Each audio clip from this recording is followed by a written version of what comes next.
Hello दोस्तों, आप सभी का इस कक्षा में स्वागत है। आज हम 10वीं कक्षा विषय हिंदी लोक भारती कविता देखने वाले हैं। कविता का नाम है मन, जो कि पूरक पठन है और पद्य भी है। तो आप जो किताब है लोक भारती हिंदी अपनी, उसका पृष्ठ क्रमांक 15 निकालिए। उस पर यह कविता आपको दिख जाएंगी। ठीक है, तो इसकी विधा है हाइकू। तो हाइकू क्या होता है कि हाइकू यह जापान की प्रचलित विधा है। जापान के बहुत सारे कवि जो है वह हाइकू इस जो विधा में वह अपनी कविताएं लिखती है।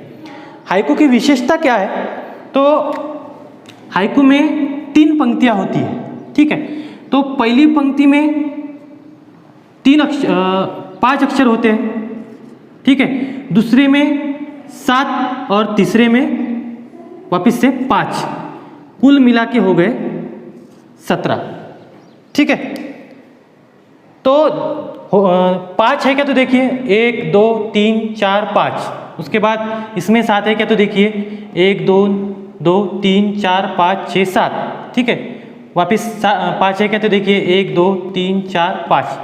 तो सभी में आप कोई भी यहाँ की पंक्तियाँ देखेंगे तो सभी में क्या है कि 5 5 5 7 5 ऐसे आपको पंक्तियाँ दिखेगी। ठीक है, तो ये जो मन है, मन की तो कोई व्याख्या हो नहीं सकती, परिभाषा हो नहीं सकती, है ना। हमारी सोच है कि हम मन में विचार करते हैं, है ना। मन से कुछ सोचते हैं या फिर मस्तिष्क से कुछ सोचते हैं तो मन में विचार आते हैं। जाहिर सी बात है, ऐसा कहा जाता है। लेकिन मन की कोई व्याख्या होती नहीं, परिभाषा होती नहीं, है ना। मन की सोच कितनी हो सकती है ये भी हमको पता नहीं, है ना। मन की ताकत, मन का पावर, है ना, कितना हो सकता है ये भी हमें पता नहीं, है ना। मन का क्या है, क्षण में यहाँ तो पल में कहीं और, है ना। ऐसी मन की परिभाषा। तो मन में जो भाव या फिर विचार उत्पन्न होते हैं वह विकास परिहार जी ने कविता के माध्यम से हम तक पहुँचाए। हम उसके बारे में ही चर्चा करने वाले हैं। तो मन विधा है हाइकू। हाइकू के बारे में मैंने बताया ही है आपको, और कवि है विकास परिहार जी। ठीक है, तो विकास परिहार जी का जन्म मध्य प्रदेश में गुना गांव में हुआ। कौन से गांव में? तो गुना गांव में। ठीक है, इनका जन्म 1983 में गुना गांव में हुआ।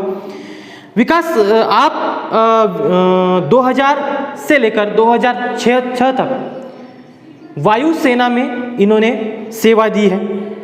फिर उन्होंने पत्रकारिता के क्षेत्र में उतरने के बाद रेडियो से जुड़े।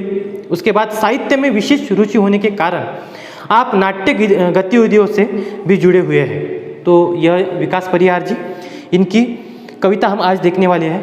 तो कविता के बारे में कुछ 2 शब्द मैं कहना चाहता हूँ, परिचय देना चाहता हूँ। तो प्रस्तुत हाइकू में कवि ने अपने अनुभव और छोटी छोटी विभिन्न घटनाओं को अर्थवाही सीमित शब्दों में प्रस्तुत किया गया है। तो ये जो हाइकू है, ये 3 पंक्तियों का अलग अर्थ हो सकता है। ये 3 पंक्तियों का अलग हो सकता है। हो सकता है कि ये अलग अलग मन की जो भावनाएं उनको यहाँ पे दर्शाया गया है इनका। और समझ लीजिए अब ये 3 पंक्तियों का इन 3 पंक्तियों के साथ संबंध हो सकता है या फिर नहीं भी हो सकता है। ठीक है, तो चलिए हम शुरू करते हैं। ठीक है, तो घना अंधेरा चमकता प्रकाश और अधिक। मान लीजिए कि चारों तरफ अंधेरा छाया है, घना अंधेरा एकदम। ठीक है, उसमें एक चिंगारी प्रकाश की भी काफी है अंधेरे को दूर करने के लिए। ऐसे ही जीवन में हमारे कभी कभी क्या होता है, अनेक संकटों से हम घिरे हुए होते हैं। घना अंधेरा हमारे जीवन में छा जाता है, तब एक प्रकाश की किरण हमारे जीवन का अंधकार नष्ट कर देती है, उस तम को नष्ट कर देती है, अंधेरे को नष्ट कर देती है। तो विकास परिहार जी इस पंक्ति के माध्यम से यही कहना चाहते हैं कि घना अंधेरा जब हमारे जीवन में होता है तब चमकता प्रकाश, एक प्रकाश की चिंगारी चमक उठती है और जीवन को प्रकाशित कर देती है ना। कितना अच्छा यह भावार्थ अर्थ यहाँ प्रकाश जी ने, विकास परिहार जी ने यहाँ दिया है ना।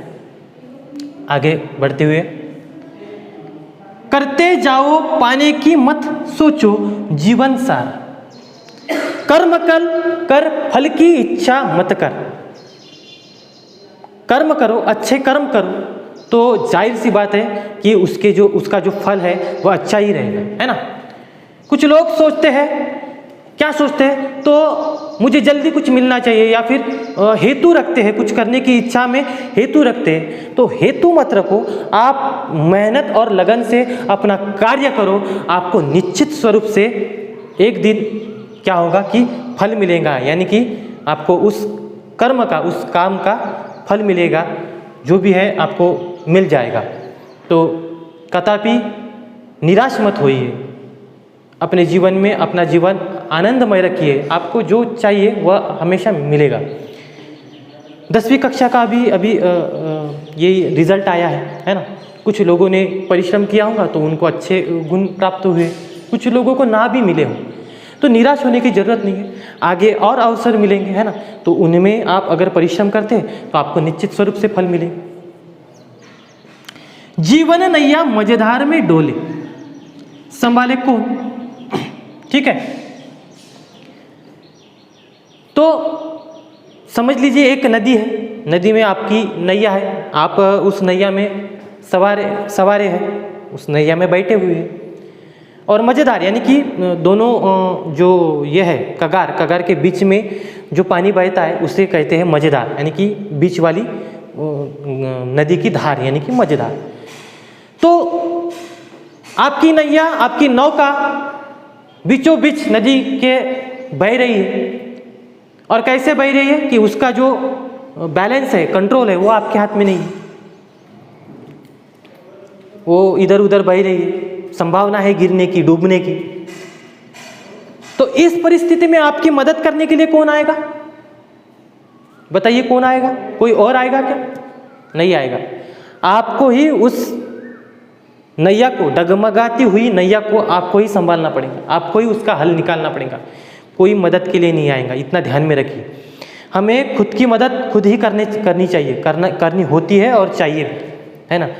किसी और का सहारा नहीं लेना चाहिए, ठीक है। संकट में आप अकेले होंगे तो आपको ही मदद करनी है, आपको ही कुछ हल निकलना चाहिए।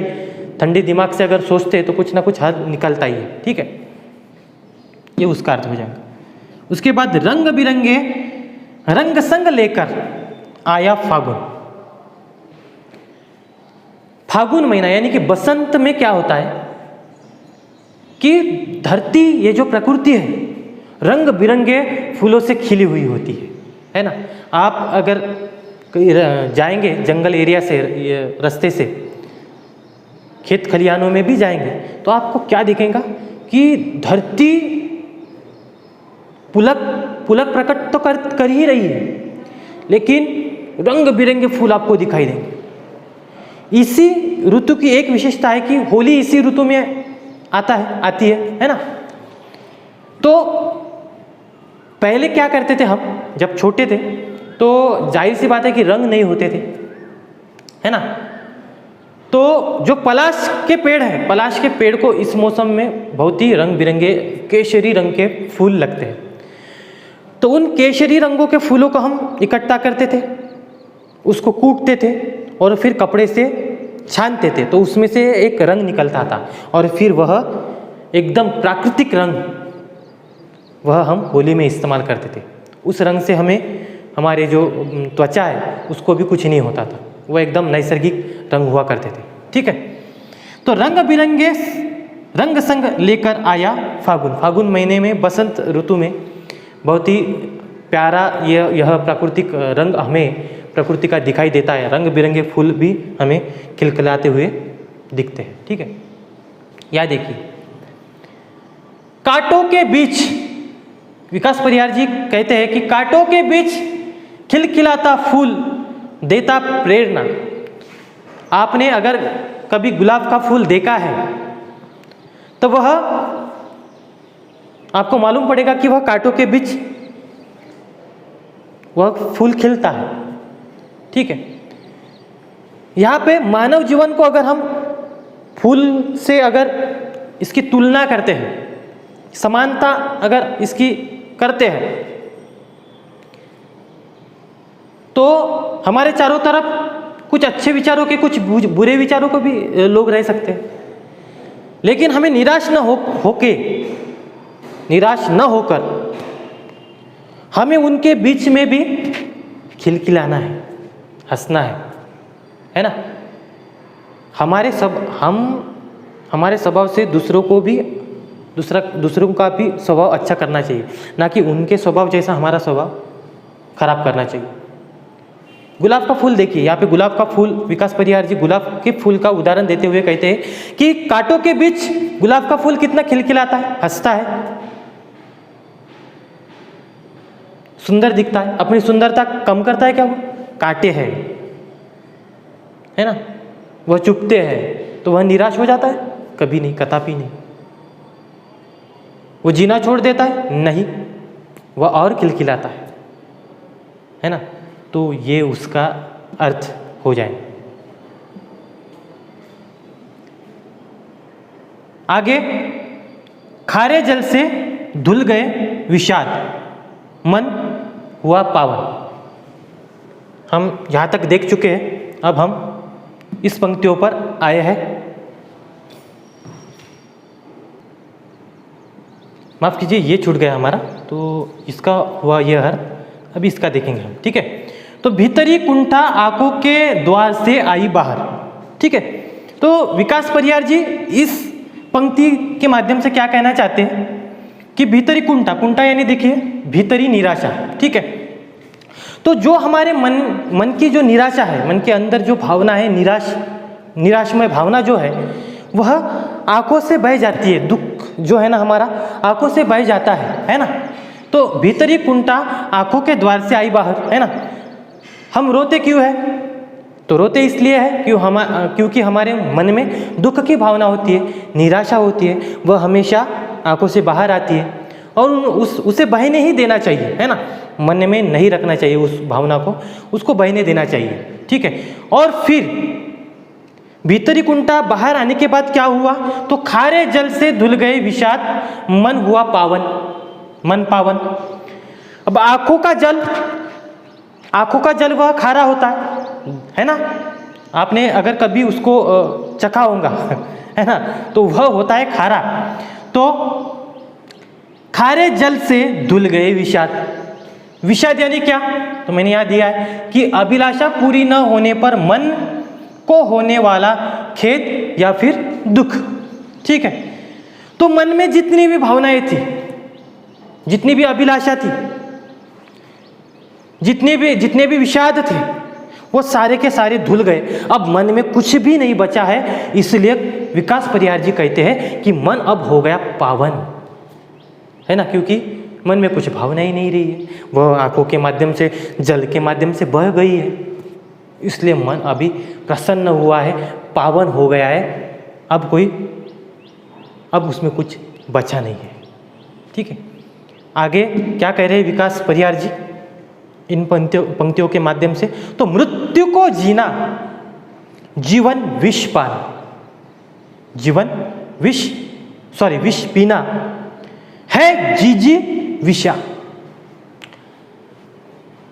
हम सबको पता है कि एक दिन हमारी मृत्यु होने वाली है ना। अगर यह तय है कि हमारी मृत्यु एक दिन होने वाली है, तो क्या हम सारे दिन ऐसे ही गुजारेंगे कि नहीं भाई मेरी मृत्यु होने वाली है ना? नहीं, मृत्यु तो होने वाली है, वह अटल है। लेकिन अपना हर दिन ऐसे जियो जैसे कि आखिरी हो, है ना। हमको क्या करना है कि मृत्यु को पी लेना है।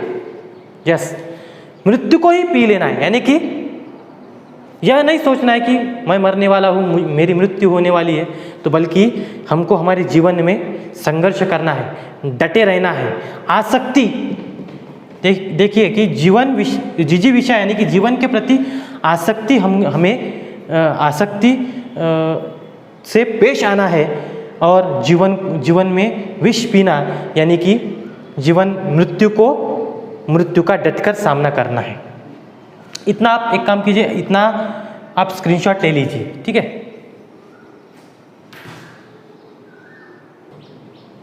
तो अगली पंक्तियां देखिए, मन की पीड़ा छाई बन बादल बरसी आके। तो विकास परिहार जी इन पंक्तियों के माध्यम से कहते हैं कि मन में जो पीड़ा होती है ना, जैसे आप देखेंगे कि आकाश में जब बादल घने होते हैं, बहुत घने होते हैं, तो बरसात होने लगती है, बारिश होने लगती है ना। वैसे ही मानवीय जीवन में, मानव में जब पीड़ा गहरी होती है तो वह खुद को रोक नहीं पाते हैं और अपने आप आंसू बहने लगते हैं।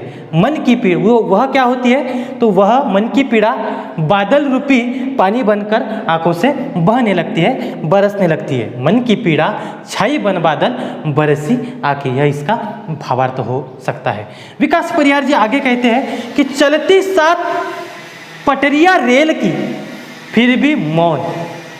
आप रेल की पटरियां देखिए, कभी एक दूसरे से बातें नहीं करती, ऐसा कहा गया है। एक कल्पना की है विकास परिहार जी ने यहाँ पे। पटरियाँ तो वह निर्जीव है, वह तो कभी आपस में बात नहीं करेंगी, फिर भी एक कल्पना की है कि पटरियाँ साथ तो चलती है लेकिन कभी वह मिलती नहीं। आप देखिए पटरियाँ कभी उनका मिलाप नहीं होता है ना, वह दो जो होती है वह साथ चलती है लेकिन कभी बोलती नहीं, बात नहीं करती। हम मानवों ने भी ऐसे नहीं करना है कि वह रेल की पटरियों जैसे साथ तो चलते लेकिन बात नहीं करते, ऐसा नहीं करना है। बातचीत करनी है, हर किसी के साथ अच्छा व्यवहार करना है, वार्तालाप करना है, ठीक है। तो आगे देखिए विकास परिहार जी यहाँ पे क्या कहते हैं कि सितारे छिपे बादलों की ओट में, ओट यानी कि आड़ में, सुना आकाश। अब जब घना अंधेरा छा जाता है तब क्या होता है कि आकाश को सजाने के लिए सितारे चमक उठते हैं, है ना, खिलखिलाते सितारे, चांद भी आ जाता है, चांद की रोशनी गिरती है, सितारे चमकने लगते हैं और आकाश इतना प्यारा लगता है कि बहुत ही यानी कि मनभावन लगता है ना। लेकिन जैसे ही सुबह होने लगती है तो सितारे गायब और आकाश कैसा दिखता है, सूना दिखता है ना, सूना सूना दिखता है, जैसे किसी ने उसकी सजावट निकाल ली हो, ऐसा लगता है ना। तो विकास परिहार जी इस पंक्तियों के माध्यम से यह कहना चाहते हैं कि हमारे जीवन में भी ऐसे लोगों की बहुत आवश्यकता होती है, तो ऐसे लोगों को मत खोइए जिनके बिना हम सुनने लगे, है ना। तो ऐसे लोगों को हमेशा संभाल के रखिए अपने जीवन में, है ना। तो किसी के साथ बुरा व्यवहार मत कीजिए, दुख मत पहुंचाइए, है ना। हमारे जीवन से वो चले जाए ऐसा व्यवहार मत कीजिए, उनको संभाल के रखिए, वो बहुत खास है आपके लिए। आगे देखिए कि तुमने दिए जिन गीतों को स्वर, यहाँ पे देखिए 5 अक्षर है, यहाँ पे 7 और यहाँ पे 5, कुल मिला के 17। हाइकू जापान की लोकप्रिय विधा अब हमारे हिंदी में भी आई है ना, और उसी को हम देख रहे हैं। तो तुमने दिए जिन गीतों को स्वर हुए अमर। अब कवि ने जिन गीतों को, जिन स्वरों को, जिन शब्दों को पिरोया है, एक कविता बनाई है, वह कविता अमर हो जाती है ना। तो विकास परिहार देखिए ना, विकास परिहार जी की कविता हम यहाँ पे पढ़ रहे हैं, चर्चा कर रहे हैं इसके बारे में, इसका भावार्थ देख रहे हैं, हो गई अमर, है ना। तो कवि जिन गीतों को स्वर देता है या फिर शब्द देते हैं, जिन गीतों को, जिन स्वरों को, जिन शब्दों को पिरोते, वह हमेशा क्या हो जाती है, अमर हो जाती है। तो कवि कहता है कि मैंने जिन गीतों को स्वर दिए हैं, यही इस कविता को रचा है, इसलिए वह क्या हो गई है, अमर हो गई है। अब आगे जाके इस कविता को कोई ना कोई पढ़ेगा, दोहराएगा, समझेगा, इसलिए वह क्या हो गई है, अमर हो गई है। तो एक और पंक्ति बची है, आप इसका भी स्क्रीनशॉट ले लीजिए। तो हम अभी आखिरी पंक्तियाँ देखने वाले हैं। विकास परिहार जी इस पंक्तियों के माध्यम से यह कहना चाहते हैं, पहले पंक्ति हम देख लेते हैं। सागर में भी मछली, सागर में भी रहकर मछली प्यासी ही रही, सागर में भी रहकर मछली प्यासी ही रही। तो सागर, समुद्र बहुत बड़ा होता है ना, समंदर बहुत बड़ा होता है, ठीक है, लेकिन उसका पानी पीने योग्य होता है क्या? नहीं, वह पीने अयोग्य होता है। हम वह पानी पी नहीं सकते क्योंकि वह बहुत खारा होता है। पिएंगे तो हमारी प्रकृति में गड़बड़ हो जाएंगे, हमारी प्रकृति हमारा जो शरीर में कुछ बदलाव हो जाएंगे और वह कुछ ना कुछ यंत्रणा बिगड़ जाएंगी, खराब हो जाएगा, ठीक है। तो सागर में भी रहकर मछली प्यासी ही रही। हम सागर का पानी नहीं पी सकते क्योंकि वह बहुत खारा होता है, वह पीने अयोग्य होता है। ऐसा ही हमारे मानवीय जीवन में किसी के पास कितनी भी बड़ी संपत्ति क्यों ना हो, अगर वह किसी के काम नहीं आता तो उसका जो बड़प्पन है, उसका जो वो जो धनी आदमी है वह व्यर्थ है ना। क्योंकि इतना बड़ा सागर है, हम पानी पी नहीं सकते तो वो पानी किस काम का हमारे लिए, है ना। तो वैसे ही किसी के पास बहुत संपत्ति है, करोड़ों अब्जों, है ना, बहुत सारे पैसे है ना, धन है, संपत्ति है, लेकिन फिर भी वह कि परार्थ के लिए अगर वह काम नहीं आता तो वह किसी काम की संपत्ति नहीं है, वह व्यर्थ है। क्योंकि आदमी मरने के बाद कुछ लेके जाने वाला तो है ही नहीं, तो इसलिए परार्थ के लिए काम में हमें आना चाहिए। समाज के लिए हमारा कुछ देय बनता है, देय होता है, वह हमें करना चाहिए। आप इन दिनों में देखेंगे कि सोने का मास्क, किसी ने सोने का मास्क बनाया है ना, और एक तरफ किसी का रोजगार चला गया, मजदूरी चली गई है ना, वह हताश है, उनके जीवन पैसे की कमी है, जीने के संसाधन बंद हो चुके हैं। इस परिस्थिति में लोगों के काम आना चाहिए या फिर सोने का मास्क बनाकर अपनी धनिकता लोगों को दिखाना, यह एकदम मूर्खता वाली बात है, बहुत ही मूर्खता वाली बात है। तो यह भी समझिए कि दूसरों के लिए जीना ही जीना है, ठीक है। तो मैं आशा करता हूँ विकास परिहार जी की यह कविता आपको अच्छी तरह से समझ में आई होंगी। आपका जो वर्कबुक है, इसकी जो भी कृतियाँ है वह आप छुड़ा लीजिए, इसका आप होमवर्क भी कीजिए। धन्यवाद।